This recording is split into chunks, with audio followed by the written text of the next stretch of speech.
guys. This individuality stuff is a bunch of crap. There's a reason why. A master of innovation. The key to this growing is you. Any rational person would give up. I can't disagree with that. Make sure that we're not prisoners of our own experiences. You need a team of great people. Will not tolerate a loser. What they need is a common vision.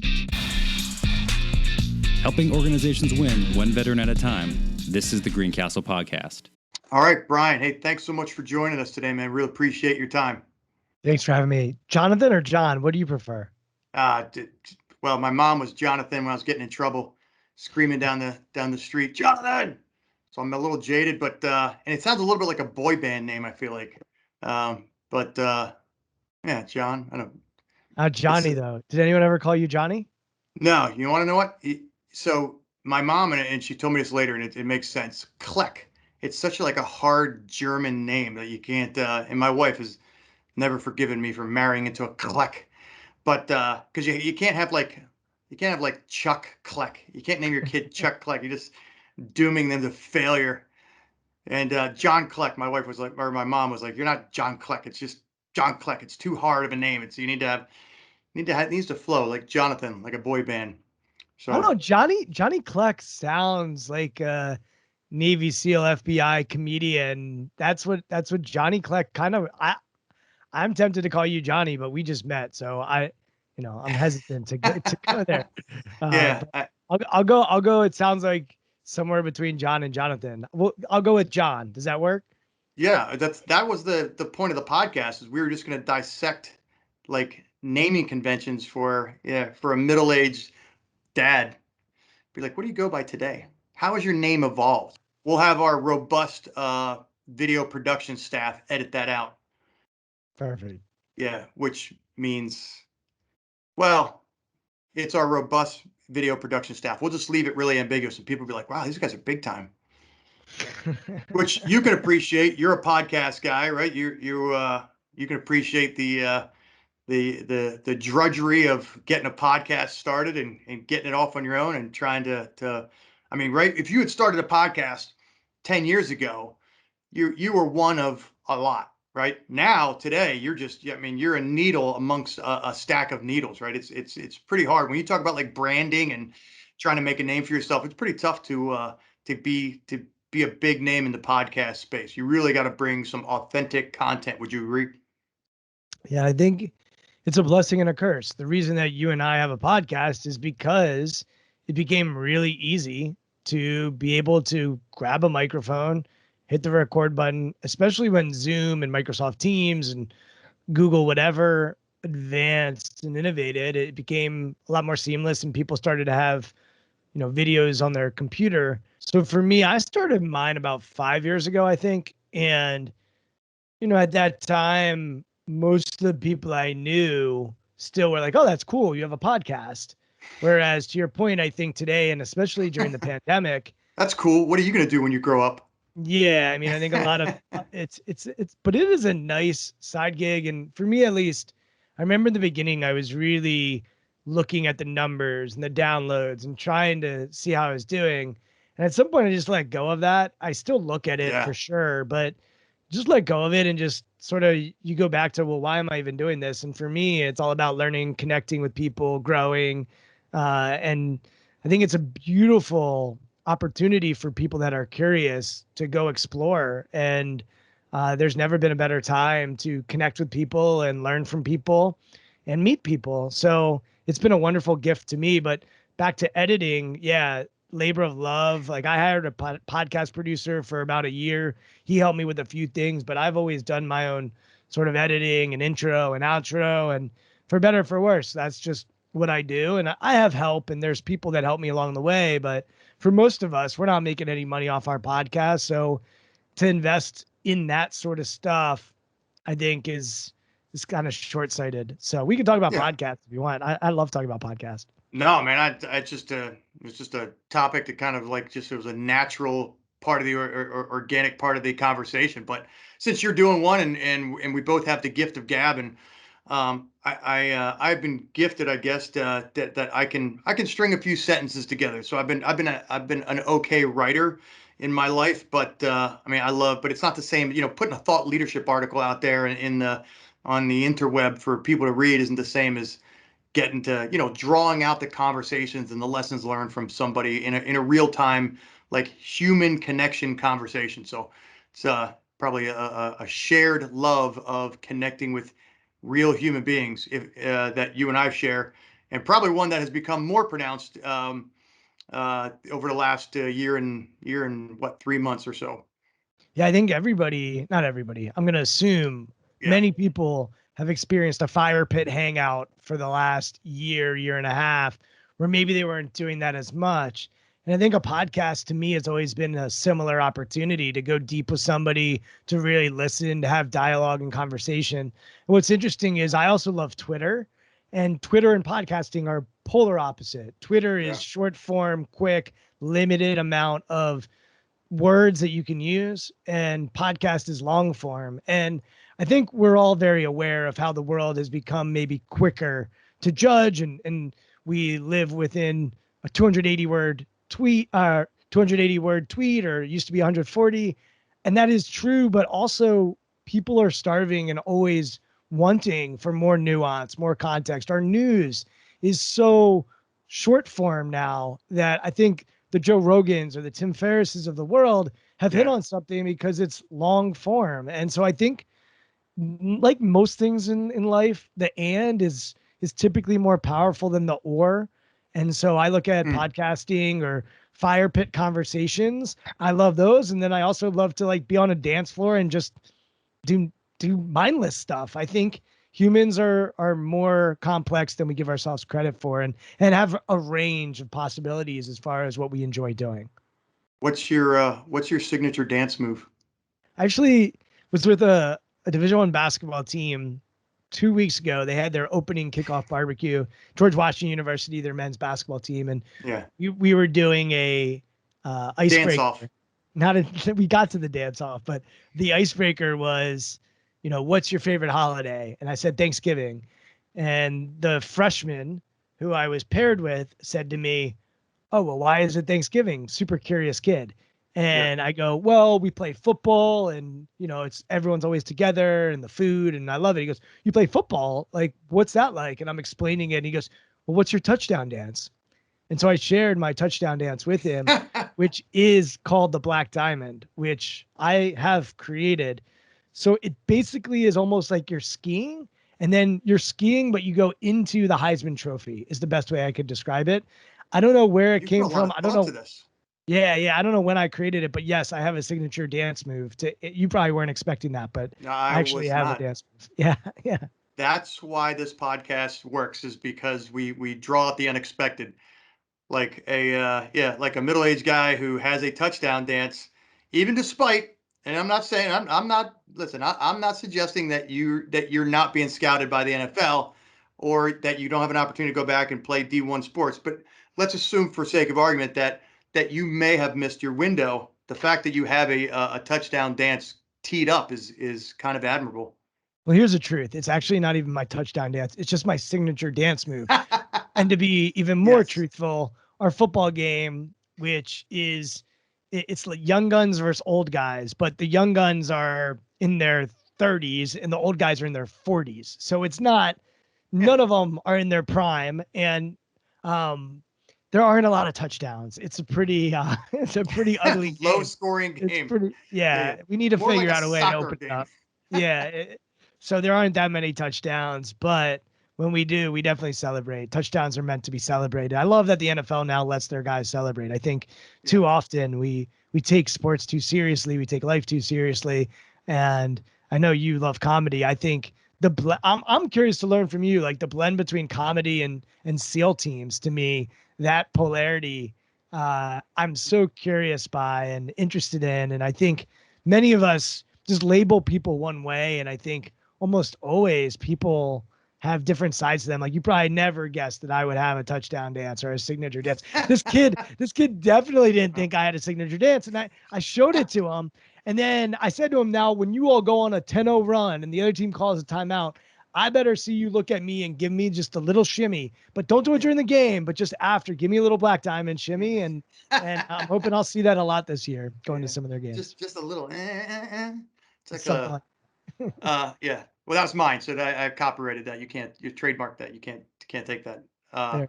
I like that you even gave it a name. You even have it like and the association with like Black Diamond. I mean, that sounds like something out of Zoolander, like one of the faces that he would make, like like Blue Steel. Black Diamond is a I mean, that's cool. And then I get the association with the skiing moves. The fact that you can do it on grass or like on on like a dance floor at a wedding reception, that's It's that's very a very versatile. very versatile dance. So that's what we brought you on here to talk about. Let's I talk figured, I'm like, about all right, we're 15 minutes in. This isn't what I was thinking we were going to talk about, but I'm good with it. I'll go where wherever the you take hell me. are we going? People listening to this right now are like, this is not what I tuned in for. I tuned in to find out, like, shift your mind and like the two sides of your mindset. So bring it full circle. This is what we do as podcast hosts, right? This is what we do, is bring it full circle. You mentioned working with Division I athletes. I know you've done a lot of work with Division I athletes, and it's kind of funny that you say, like, we were at their kickoff thing and we were at a barbecue, because that's not where, when people think like, oh, I work with Division I athletes, you're like, you think about like you're in the locker room giving them like the hoo-yah speech and you guys get out there and kick some ass, but it's all about building relationships and building trust and things like that. So I mean, we brought you on to the podcast because you really, I mean, one is Shift Your Mind. Your book is fascinating. It's a fascinating look. You reference like Tom Coughlin's his book and how that kind of that got your brain juices going. Like, all right, wait a minute, what's he onto? And then you've dissected a little bit more about the two sides of people and their preparation and their performance. So let's dig into that a little bit. So why don't you just start us off a little bit about like the overall talk of the book. There's a couple places I'll take that, and you're spot on. I think my job is always about building relationships. And so when I was at that barbecue, one of the assistant coaches came up to me and said to me, "Hey, Brian, I I'm like just your curious." dance. Yeah, he didn't say that. But he goes, I've been on a lot of college teams and we've worked with people like you. How do you work? And I said, well, there's an amount of money that I'm making for the year, and then it's my job to show up when I can and to, we do a certain amount of workshops and make sure that one-on-one time is available as well. But I said to him, being at the barbecue and having just small talk conversations with people and getting to know who they are is essential, and it's important. And I think it's one of the things right now as a society that perhaps some leaders are missing, because they're not maybe in person and they're not having the opportunity to show a human side to them and be vulnerable in that way. And I just think it's a real key to creating great teams. But as far as the book, and you mentioned Tom Coughlin, I read that book. I'm from Washington, D.C. I wouldn't say Tom Coughlin is on my top list of people that I had wanted to learn from, but I read his book, Earn the Right to Win. And first of all, I thought it was great. And second of all, in it, he talked about we need to be humble enough to prepare and confident enough to perform. And when he said that, I think it was like 2012, 2013, they'd won a Super Bowl with the New York Football Giants. And it just struck me. And so I started talking to my clients about what does it look like to be humble in preparation and confident in performance. And at that time, a lot of my clients were athletes. Today, it's a mixture of executives and athletes and organizations and sports teams. But we started having the conversation. What does it look like to be humble in preparation and confident in performance? And then I started to ask them, all right, well, where else are you different in preparation than you are in performance? And I'd be working with a golfer, baseball player, basketball player, soccer, whatever it was. And we would create a long list. And all of a sudden we'd start to recognize and realize that oftentimes their struggles were a result of being in the wrong place at the wrong time. And when I say wrong place, I mean mentally. So instead of being humble in preparation, they might be confident in preparation. And instead of being confident in performance, they might be humble in performance. And that humility in performance would actually get in the way, because they wouldn't have this unshakable belief in themselves, or their confidence in preparation would actually hinder them as well, because they wouldn't look for feedback or try to get better or grow or sort of lowering how they viewed themselves. And so that led me down this journey to working with my clients and then distilling it down to come up with 9. But we have a long, long list. It's like 30 something of these shifts that we Yeah. ended up focusing on. I think it's such a fascinating thing because we always talk about, um, humility is such a core tenet of leadership, and if you think you know all the answers, or if you've stopped learning, if you've stopped learning, then you've stopped being a leader. And so we impress that on people, and nobody wants to be around the arrogant guy. And there's that fine line between arrogance and confidence, but it has a negative connotation. So I really thought it was fascinating, and I mean it sincerely, like about when your book, when you talked about humble in preparation, and then arrogant, and straddling that line of arrogance, but really you didn't dial back. You said like a little arrogance in your abilities, overconfidence in your abilities. When it's time to perform, and being confident that you put the right preparation in, and that you came to the table with humility during a preparation, during practice, and when it's game time, that you are confident, and you're so confident that you border, or even go well into arrogance. I thought that was such a fascinating thing, because I don't think that's something that we, particularly with the modern society, and how we look at leadership and servant leadership, and everything being focused on everybody else, and making sure that you don't come across too strong. I thought that was such it was almost a reversal back to, like, wait a minute, what we've done for a long time isn't necessarily just, it's not all negative. There's actually a lot of science and theory to support. Yeah, like a little arrogance actually does go a long way. I think the key is really when you are performing, when you are in the arena, when you're between the lines, whether you're a Navy SEAL or a comedian or an athlete, like when you're on stage as a comedian, humility is not really going to serve you. And by the way, let's use some definitions and distinctions to make sure we're all speaking the same language here. So what is humility? Having or showing a modest or low estimate of one's own importance. So you're on stage, someone starts heckling you. Is it your stage or is it their stage? Because in that I'm like, moment, Mom, go home, Mom. Right? And in that moment, that heckler can hijack your performance. Yeah. And all of a sudden they can make it about them. And the people are not there to see the person in the crowd. They're there to see you. And the same thing, a Navy SEAL, and you can correct me if I'm wrong about any of this, but when you're out on a mission, you have to make decisions that are a matter of life and death. And in that moment, if you're looking to the guy next to you and they don't have an exaggerated sense of their own abilities, if they don't believe that their abilities are unshakable in that moment, then the chaos of that environment can hijack them and therefore hijack the team and rattle the team in a really profound way. So for me, the reason I wanted to go to arrogance is you're right. Our society says it's bad. And I really question anything that we say is good or bad, because I think it depends on the context. B, our society doesn't love arrogance because we've all probably been around an arrogant jerk.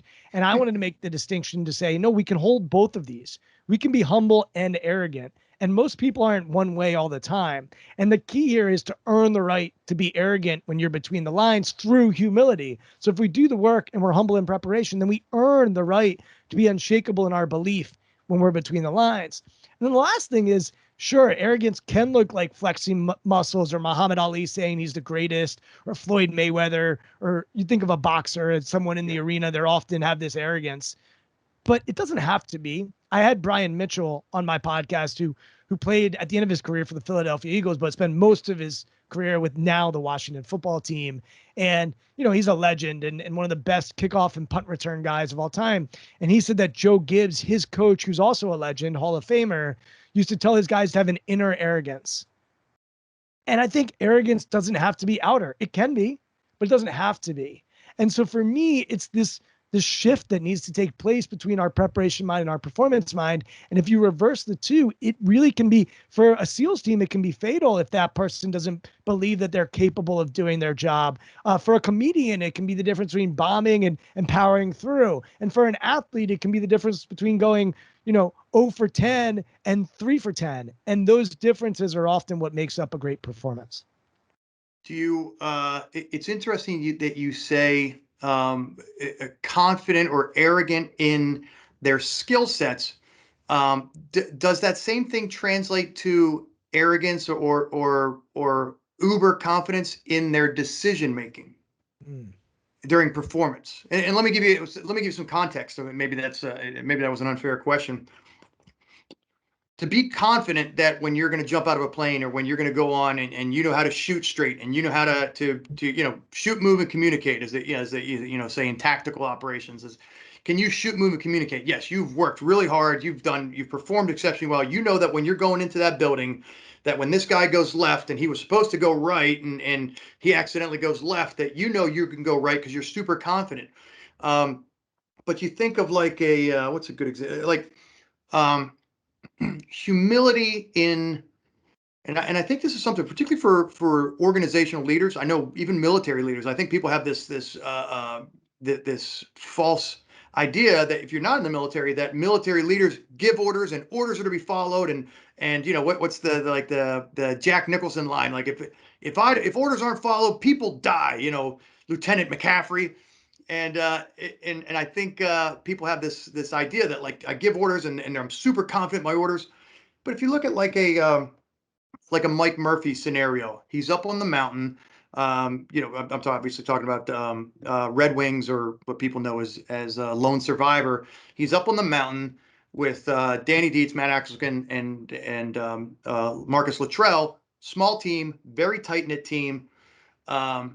As the story goes, like they stumble on these guys, and Murph didn't just say, "This is what we're doing. I'm super arrogant. I'm the one in charge. I'm overly confident, and I know my decision's the right one." Ultimately, what he did is he said, "Hey, the buck stops with me. I'm going to make the ultimate decision." But he wasn't so arrogant or confident in his decision making that he didn't want to take in input from other people. And I wonder, is that the same thing, or am I confusing two different things? I think it's a valid point. And the reason I hesitated was I was thinking when you posed the question. I think it's a great question as far as decision making. So I have a couple of thoughts, and they might be wrong, they might be right. We'll discover. Let's see what happens here. But for me, preparation and performance can be different for different things. So it sounds like in that moment, they might have stepped back and got into preparation mode. What's the best way for us to go about doing this? So I think performance is about execution and the time for execution. So one thought would be, hey, they're going to take a step back. What do you all think? Where should we go with this? That humility, or I would even say perfectionism, which I talk about in the book, being perfectionistic. Let's make sure we have everything right. Then we can adapt. So I put perfectionistic and adaptable together. And so now it's like, okay, we can adapt. And look, I could see how arrogance could get in the way of adaptability. Certainly it could. But going back to how I define it and how I think about it is that point where at some point that leader is going to have to say, hey, my job is important. I have the abilities and I have to believe in my abilities. And it comes time to execute. We're doing this. And as leaders, let's use leaders of organizations like you mentioned. If you're a leader and you never say, you know what, this is what we're doing. This is what we're doing. It may be wrong, but we have the information we have. And if it doesn't go well, it's on me. Like, to me, you need leaders who are going to say, it doesn't have to be buck stops here, like the example you're suggesting, but at some point you do have, that's leadership. You do have to say, hey, I'm the right person for this job and we need to step into this. And this is a decision we're going to make. And I think that inner arrogance, that exaggerated sense of my abilities, that idea that I am important and I'm in this position for a reason, you do have to have that, and you have to deal with the consequences, which is the hard part of leadership, is because sometimes you're going to get it wrong. And I'll sort of end with this. For me, I would say performance and leadership are actually different. So for me, my book was more of a performance book than a leadership book. As I'm saying here, they could apply to other pieces, but I think performance, once again, that's about execution. Leadership is more multifaceted than that as well. So that's how I would think about that. But I do think too much of anything can be a bad thing. So certainly arrogance can get in the way for performance. And for me, at least, the best performers in the world, they blend these. So I can be arrogant and adaptable. I can hold both of those, an unshakable belief in my ability to ask questions. I think of a Howard Stern or a, we mentioned Ferris and Rogan or Yeah. Barbara Walters, or pick someone who interviews people for a living. Like their job is to ask questions and to be super curious. But if you study those people, they tend to have an arrogance, a belief that they're going to ask a great question as well. So I think arrogance can show itself in a lot of different ways. We tend to just think about it as one way. And I think that if you really peel it back, it's just, let's have this unshakable belief, because confidence can get rattled. And that's one of the reasons I didn't go to confidence. For me, confidence is a feeling. Even as you ask that question, right? As you ask that question, do you think arrogance can negatively impact decision-making? For a moment there, I was not confident in my answer. But I do have the I'm an arrogance. intimidating character. You are. You don't even have a gun in your hand. I'm sure you are more intimidating with a gun in your hand. But I can still have this unshakable belief that I'm going to find a way to explore with you. And that should be steadfast for me when we have a microphone on. And it also can be, hey, yeah, I think you can say, you know what? I'm important. I matter. That's my identity. I know I'm prepared. I know I've earned it, and I don't have the answer right now. You could also say that. And I don't think that that's necessarily a negative. But I do think leadership's different than performance, because leadership, people are looking for you to eventually have an answer and eventually lead them in some way, shape, or form. It could be collaborative, but I do think leadership is about stepping into something and dealing with the consequences. I don't know if I answered it, but those are some of my rambling thoughts to a question I haven't been asked before. So thank you for asking. You mentioned getting like, saying like, hey, I don't have all the answers, but this is the way, this is the direction we're going. And that's like, it goes back to decision making, right? But we're really talking about executing the performance of your duties, which again is, you can't really dissect those too much. You can't say, well, the execution of the performance of your duties, if as a leader, performance of your duties is making decisions, right? So you almost can't separate the two and be like, well, as a SEAL team leader, that means shooting straight and keeping a hold of your guys. No, it's also keeping situational awareness. You have to hover at the 10,000 foot level mentally while your guys are going. You have some guys around the back of the building, some guys are inside the building, other guys, your helicopters are above supporting you. Like you have to keep that, and that is the execution of your duties. But, and I don't mean to go down the rabbit hole just talking about just SEAL team performance and things like that with like ground force commanders and things like that. But there's a how do you get to the point and in the where how do you build other people's confidence in your arrogance to almost to the point, or am I not asking the right question, to the point where they're arrogant about your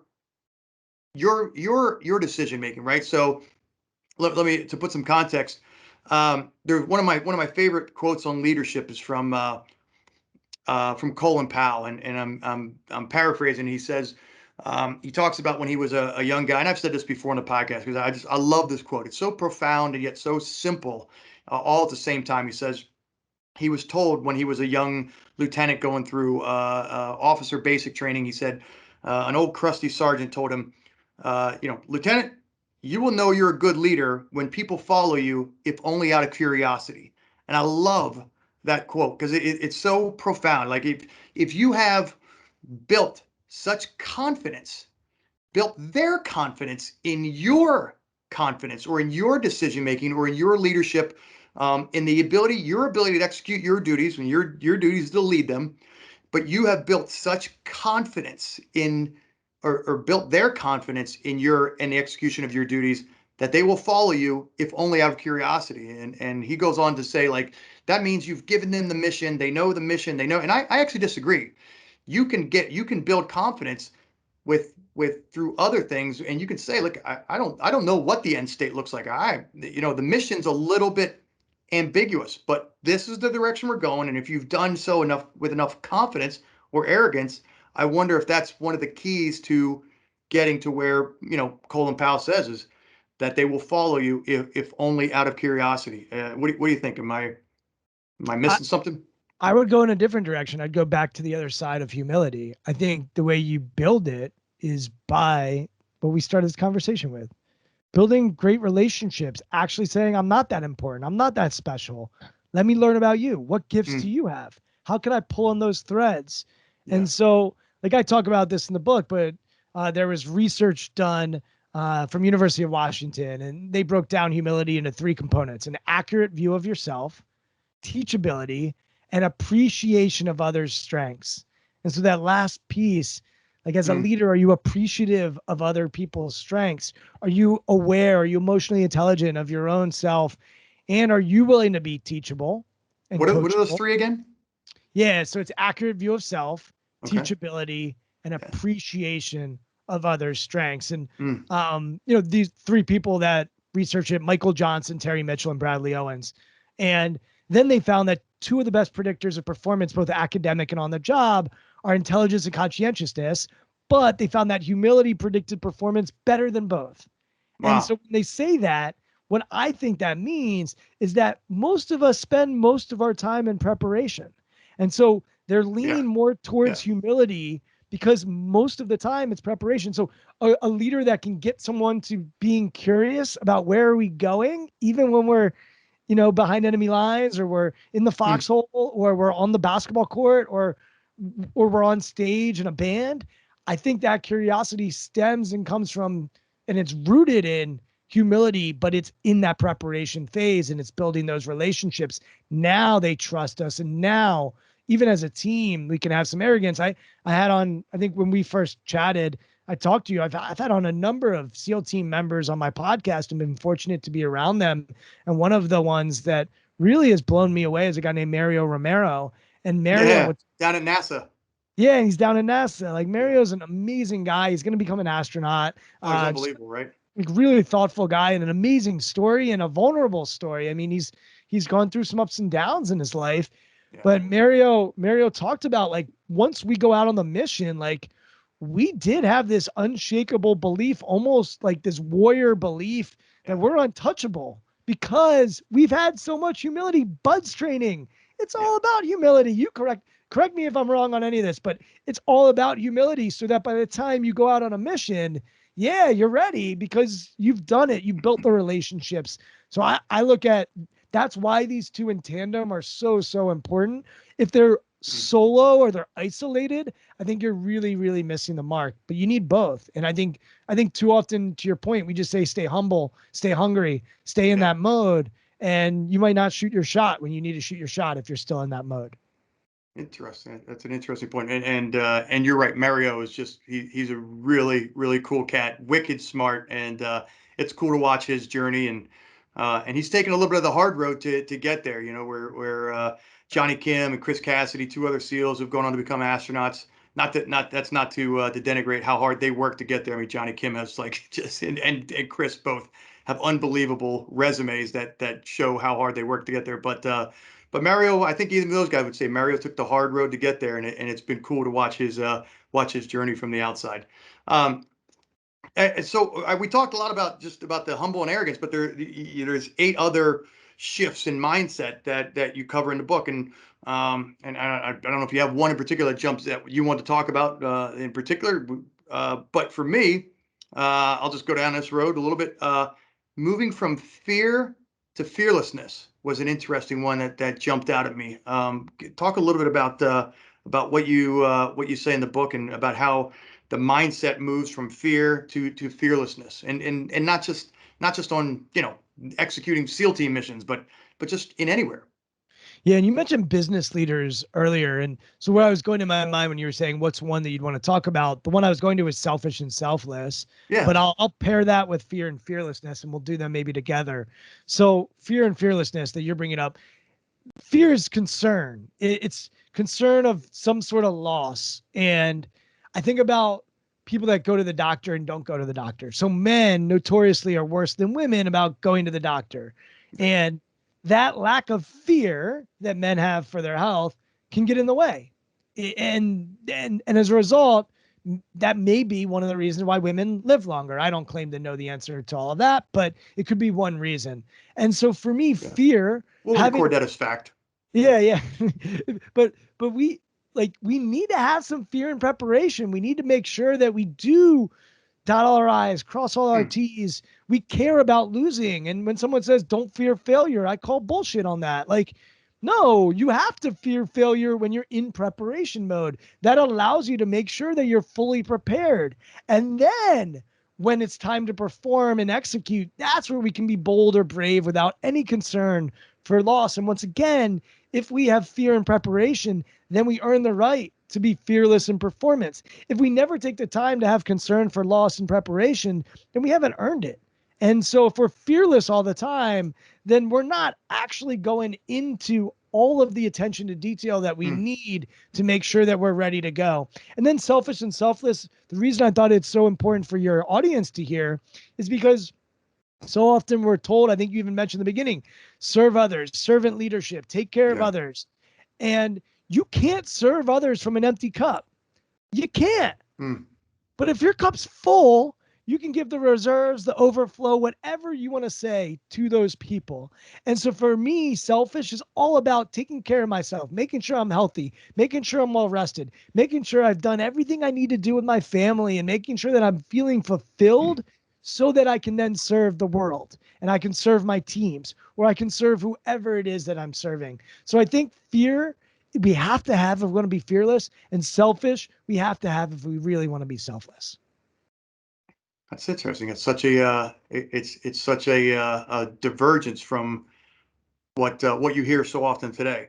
And I think it's an interesting, because you have to understand the context to what you're prescribing, right? It's not saying selfish just be focused on the self, but you aren't able to perform if you are distracted or if you haven't first taken care of yourself, right? So there's a little bit of difference almost in being selfish, just caring about yourself because of yourself, and caring about yourself because of its impact on your performance in executing your duties, which is again something that if you go back and a lot of my formative lessons that I learned and that I've carried with me for the rest of my life were built in the crucible of SEAL training, and then during your early years in the teams.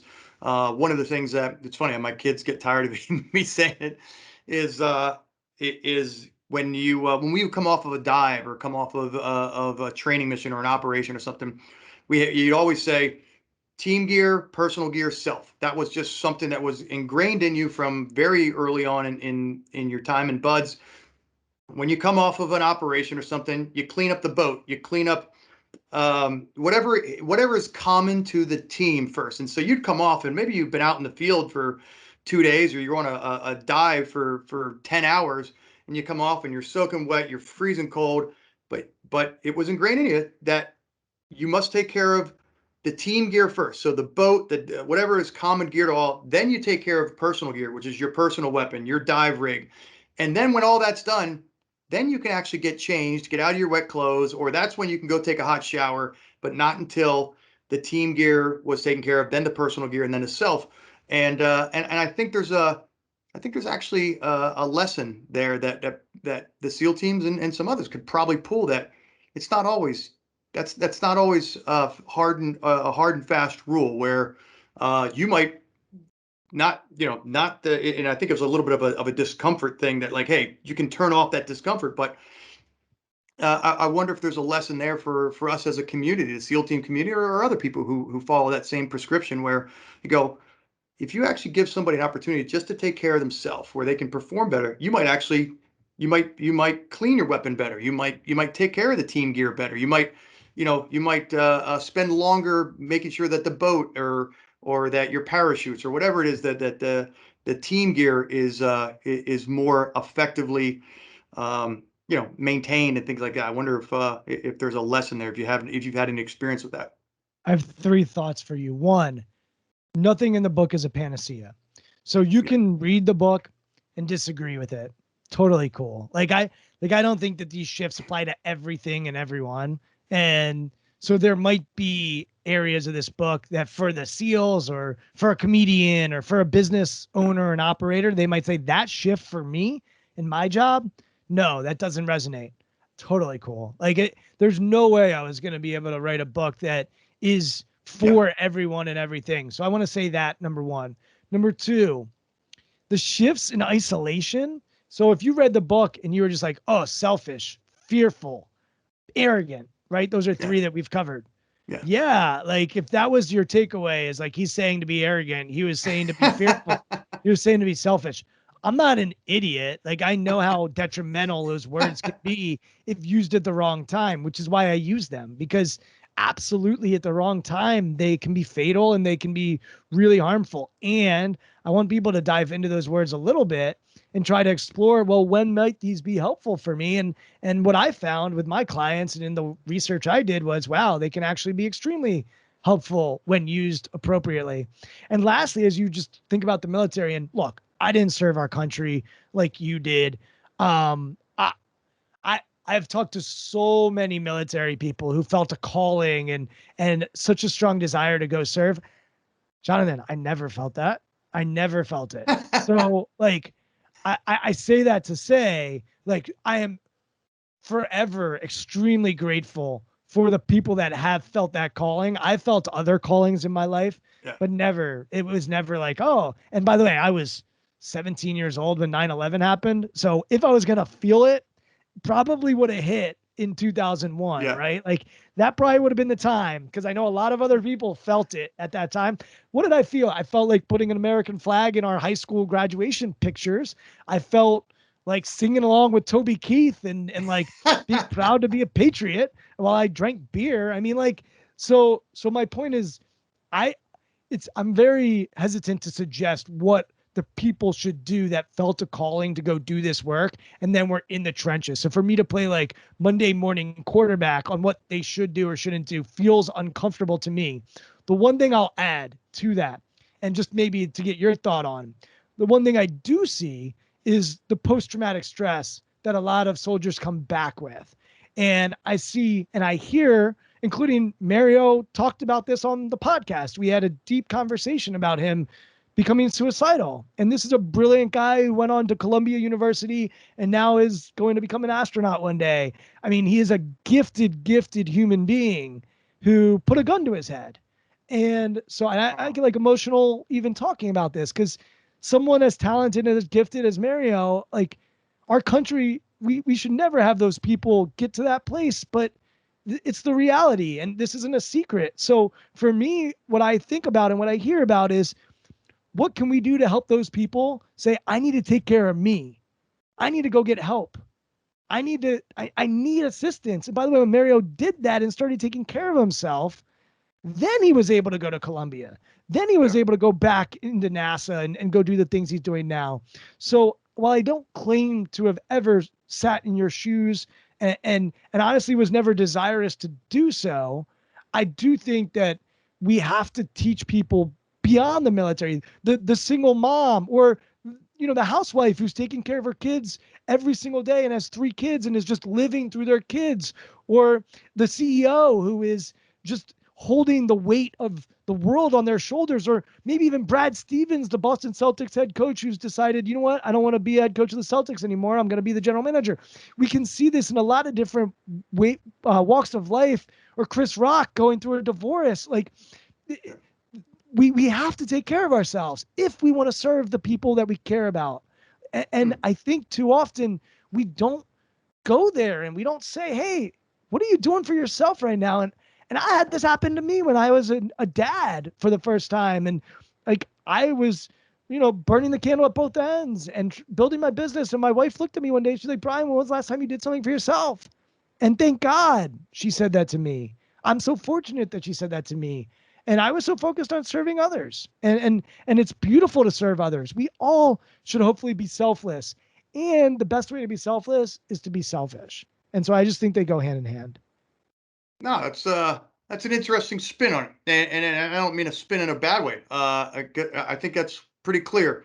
And I hope, well, I don't know, anybody who's been married or had kids gets, I think at least that's the phase of life I'm in. And you get like, it's okay to be selfish, because and again, it's just where I am in life, that I've given, and my wife has said that on a number of occasions. She goes, like she's taking girls trips because she's at a point. She's like, I'm starting to get out to the kids. I'm starting to, I can feel my temper getting shorter because they're just needy. She's like, and I need to get away. I just need to disconnect and recharge those batteries and take care of me and go do what it is that I want to do. And I'm fortunate that I have a good gal at home who recognizes that and sort of leads both of us in that way. But she has said to me on a number of occasions, like, well, like you're just giving. And she's like, and I'm hearing it in your voice that you're just exhausted or you're, whatever it is. So I think context is king. And when you say it's okay to be selfish, like for me, when you use those kind of examples, you go, yeah, fucking A, like it is okay to take care of you, because I'm not a good dad. I'm not a good husband if I haven't taken a break every now and again and tried to just, feed my own needs. And even if you think about servant leadership, I had somebody, I keep referencing my podcast, and it's why I love the podcast, because I get to chat with these amazing people. And her name's Haleli Azuli. And I talked about servant leadership, and she like challenged me so much on it. She's like, servant leadership. Think about that phrase.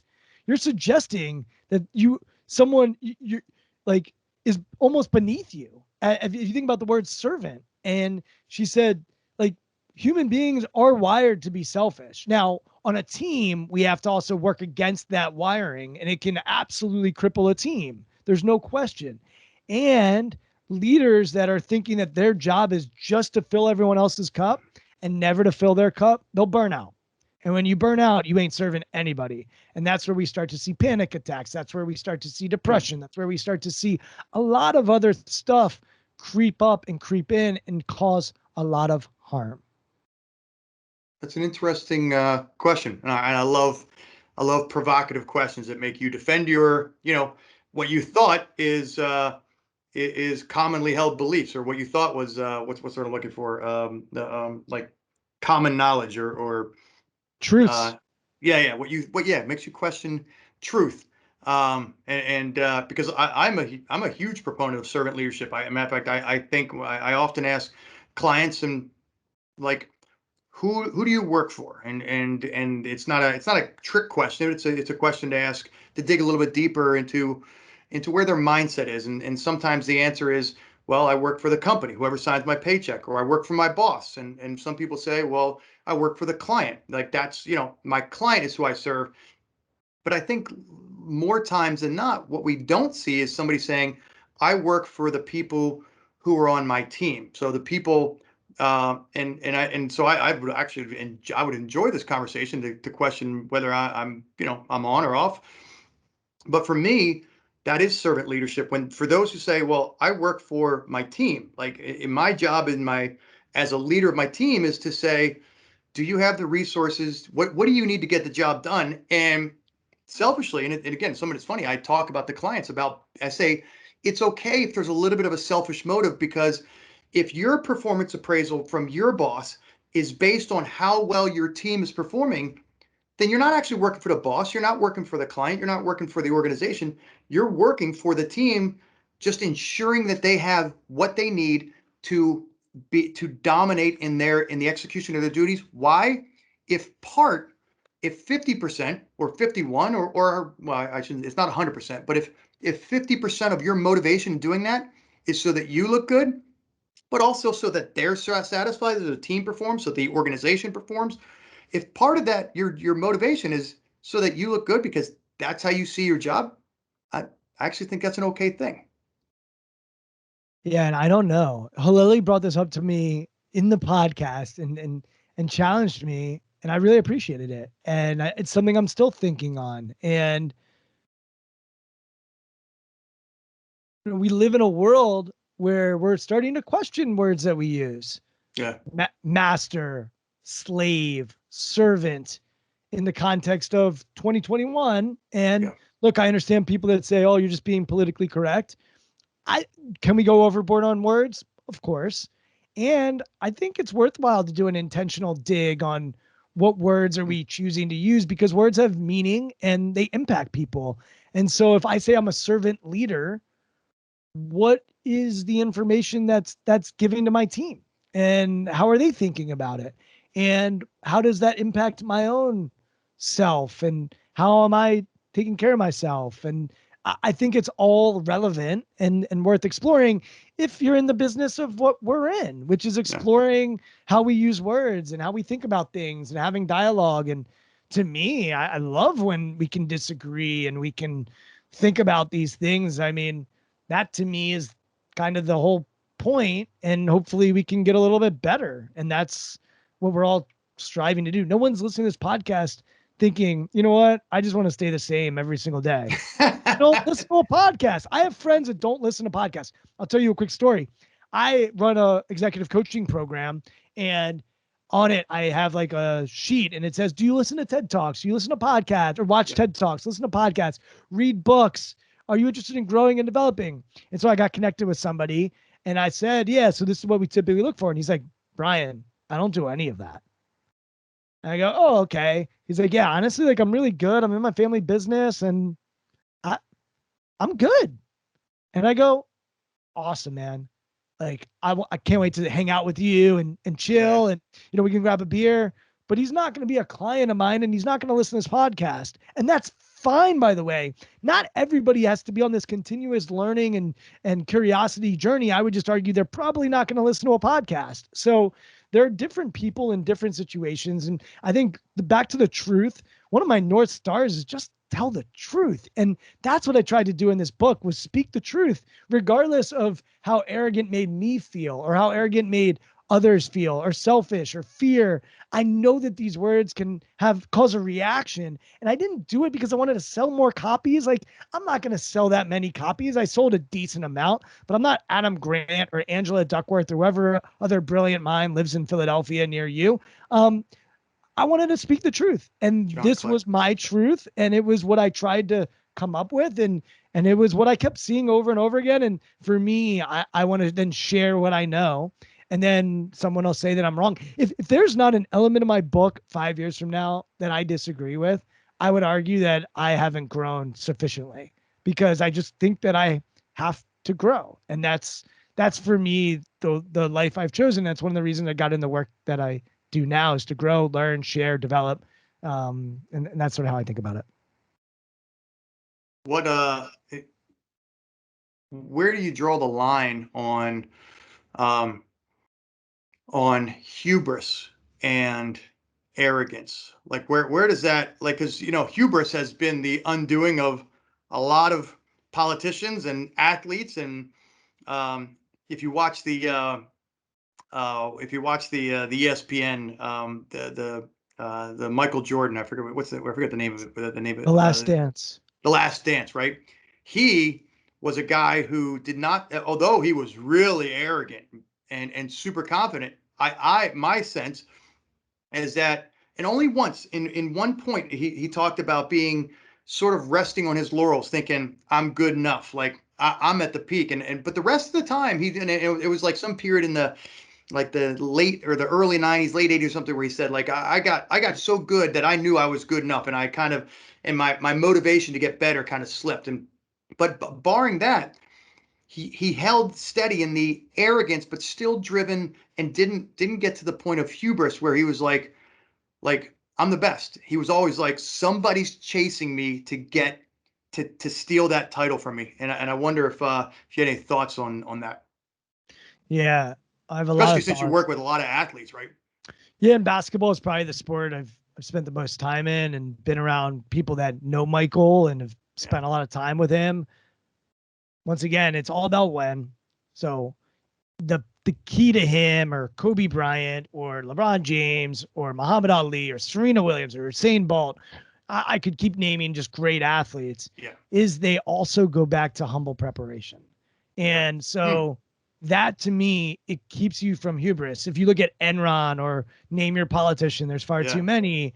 It's when they lose their ability to go back to humble preparation, and they stop recognizing that they earn their arrogance. And that's where I think the hubris can really bite you. I also think of hubris and integrity. I think when you get to hubris, at least from my point of view, I think integrity is lost. and there's a lack of a compass and sort of a guiding principles that often help us. So that would be where I make that distinction. Look, I know there are people that can read my book, and if I had subbed in confidence, they would have been great with it. We even thought about narcissism, because I do think that some of the people that change the world have some narcissistic tendencies. Sure. And like, they do have this belief in themselves that others might not see. I think we see it with Bezos or Musk or Sheryl Sandberg or whoever you want to, Martin Luther King. I mean, people that drastically change the world do have this belief in themselves when others may not believe in them. And certainly Michael Jordan had that. He talks about getting cut, and he talks about believing in himself before maybe other people believed in himself. And so those are some of the things I think about.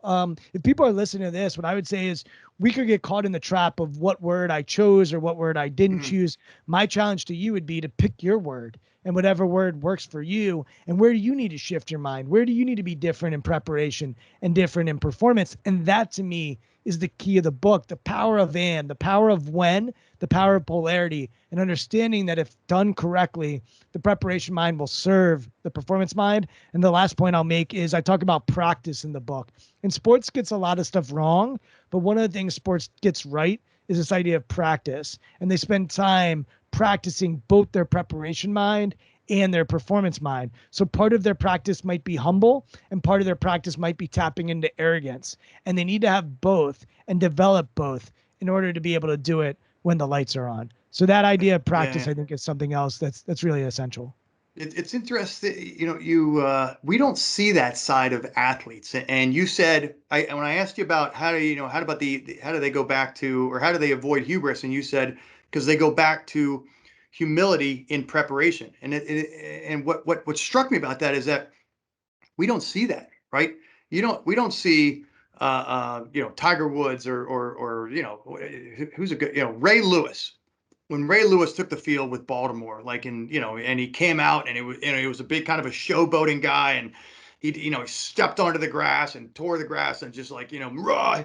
He was an animal, and on the field he was just an animal, like just a savage, a kind of guy that you just appreciated the ferocity that he brought.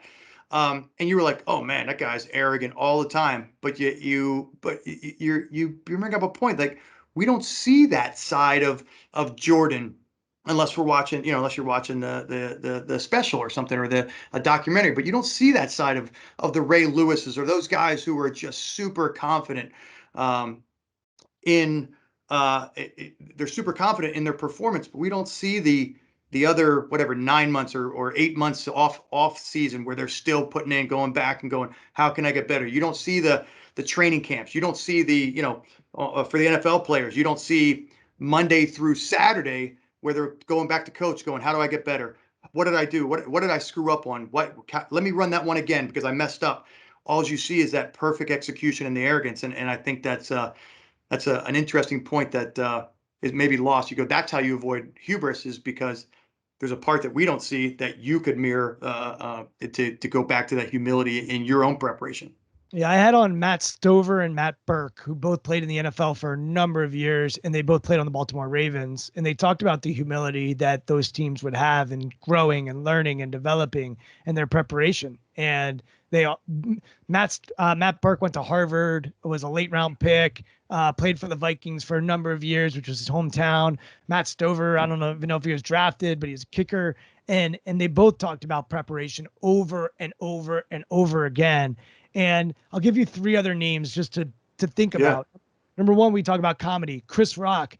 Before he goes on a special on HBO, he goes to a small club in New Jersey and practices craft over and over and over again. And he bombs and he tries new material. And he's constantly working on his craft so that by the time he gets on that HBO special, he's already done it. He knows that it's good. He knows that, and he has a belief in himself. Jerry Rice is another player, a football player, who, when he got enshrined in the Hall of Fame, Steve Young said, his quarterback said, he would outwork the work ethic guys. And after they won a Super Bowl, the Niners won a Super Bowl, he said a record was the Super Bowl MVP. Jerry, he is at the facility the next day as everybody's clearing their stuff out and the lights are on, and Steve Young comes in the locker room and sees someone's out doing drills and it's Jerry Rice, right? So you only see Jerry Rice become the best receiver, arguably the best football player of all time. You only see what he's doing on game days. And he did have arrogance when he was between the lights and a belief in himself. And oh, by the way, he came from a small school and apparently ran a 4.8 40 and all these reasons that he couldn't make it. And Jerry Rice would do that. And he used his preparation to earn it. And then the last one is Kobe Bryant. Kobe Bryant's favorite book was Curious George from his childhood. Kobe Bryant favorite word was curiosity. He was a why guy. He'd always ask questions, learn, grow, develop. And you're right. We only would see him as a black mamba. We would only see him as a killer on the basketball court. But the reason he felt the way he felt on the court is because he knew he earned it. And we see Richard Sherman and we think Richard Sherman's acting like a jackass. Well, Richard Sherman's not supposed to be there. And so he's earned the right when he's between the lines to do what he does. And I'm not suggesting it has to be outward. It can be inner. It can be inward as well. Just yesterday, I was at the Nationals game and I'm watching Max Scherzer, who's hurt. But Scherzer is a guy who has worked his tail off to become one of the best pitchers in the history of the game. But when you see him on game day and he's on the mound, he looks a lot different than when he's not pitching that day. I saw him joking around in the dugout. On game day, he's believing he's the baddest mofo on the planet. And I think all of us need to realize, when do we need this and when do we need that? If we can get clarity on that, I think our performance will benefit as a result of it. That's probably a good way I to. feel pretty passionate about this. I don't know if you can tell. You don't say. I love it, dude. Well, I hope so. I hope I got I was bored, so I wrote a book. I mean, I don't really care, but I hope so. I hope you bring some passion and some, some fervor to that book. And I will tell you, I'm about halfway through it. It is a fantastic book. So for everybody listening on here, the book is called Shift Your Mind with Brian by Brian Levenson. It really is a fantastic book. And I mean, if you're not curious already by listening to it, talking about these 9 different shifts in your mindset from preparation to performance, just get through the first 2 chapters and you'll be hooked. It really is it's an interesting look at things that I don't think we talk about: humility and selfishness and fear and getting uncomfortable and experimenting, parts of that preparation mindset that will make you a better performer. I'll kick it over to you for closing words, man. I appreciate give us something profound. This is it. You're on the spotlight. Yeah, well, I'll just tell you this. I spent 4 years working on the book, and when my dad read it, he said, "Brian, this is not 4 years. This is your life." And it's certainly not my life. It's not about me. There are some stories about me in the book. It's about the people that I've gotten to work with, the people I've studied, and then the science and the research that aligns with what I've noticed and what I've observed. And for me, writing the book, I had to be able to shift my mind. A lot of the work was in the preparation mode. A lot of the work was, it's not good enough. Get it better. I hired a writing coach. She helped me. I had an amazing editor that helped me. I had a publisher that helped me. I sent out the cover title ideas to friends and family, like constantly working on the shifts myself. And so I hope that this book can show up for you in all kinds of different ways. I use it for parenting, for relationships. I certainly use it for speaking opportunities like this. And I don't really have anything profound. I'm just me. And hopefully I've said something that resonates with you. And I'm just fortunate that you've given me a platform to share some of the things that I've started to really become convicted in over the course of the over 10 years of coaching human beings and getting to work with some pretty incredible people. Well, man, we're the lucky ones. I appreciate you sharing some time and sharing some time and some lessons with us. Again, it's a great book, and it really is. It's a different look, and I love being challenged on conventional wisdom. That was the word I was looking for earlier. I love being challenged on what we think is conventional wisdom, and you can't be arrogant, you can't be selfish, and it challenges conventional wisdom in a way that actually connects and resonates with anybody who comes in with an open mind. Goes, there actually is some logic and some. And it provides some clarity. Like, maybe it's okay for me to be a little selfish because if I don't take care of me, or it's a little bit, maybe it's okay for me to be arrogant or super confident in my execution of my duties. So thank you again for sharing that with us. Where can folks find you on the interweb? So the two places I play on social media are Twitter and LinkedIn at Brian Levenson. That's where I'm pretty busy and I love to share. And then our website is called strongskills.co. It's strongskills.co. And the idea of Strong Skills was just to change how the world thinks about what you and I and much of our society calls soft skills. You're coming from the military. I spent the last decade or so in sports. When you say someone's soft, it typically devalues and minimizes whatever the thing is that they're doing. So we're going to try to change how the world thinks about these skills. And we've got a pretty awesome team that's doing work just like you all are doing at Greencastle. And really excited to get to know you better and to continue our conversations. I remember when we were first connected, I really enjoyed chatting with you. And I think it's super cool what you're doing with the podcast and continuing to share. So just once again, thanks for having me on. Thanks again, brother. Name of your podcast is Intentional Performers, right? That's correct. Yeah. Yeah. We've had over 225 people. And I'm assuming a lot of your guests listeners are in the Pennsylvania area. Jay Wright, we just recorded with, and so excited to share him. He's really thoughtful guy. And so it's a mixture of sports, business, but we've had a lot of military. It's really anyone who I've found is been intentional with how they're going about their processes and how they're going about their life and their career. And so we try to tease out and suss out what they've been intentional with, and a real labor of love for me. And once again, it's also fun being on the other side of the microphone sometimes as well. Right on. Well, Brian, thanks again for sharing your story and sharing some lessons with us, man. We're really looking forward to having you back on another time. All right. Take care. Thanks for tuning in to another episode of the Greencastle Podcast. Please be sure to give us a like, a thumbs up, a share. You can find us at greencastleconsulting.com/podcast or on all the major podcast channels and the social media channels, including our YouTube channel. Thanks very much. We'll see you on the next episode.